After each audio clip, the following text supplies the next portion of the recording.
அதிகாரம் 8 அன்புடைமை.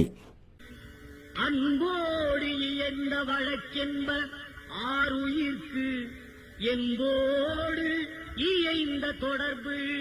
வணக்கம். திருக்குறள் அதிகாரம் 8 அன்புடைமை. அன்பின் சிறப்புகளையும் அன்பு கொண்டவருக்கு ஏற்படுகின்ற நன்மைகளையும் அன்பு இல்லாததால் அடைகின்ற தீமைகளையும் பற்றி விளக்குவது திருக்குறளின் அன்புடைமை அதிகாரம். நீ சொல்லு. இன்றைய திருக்குறள் 73 அன்போடு இயைந்த வழக்கென்ப ஆருயிர்க்கு என்போடு இயைந்த தொடர்பு.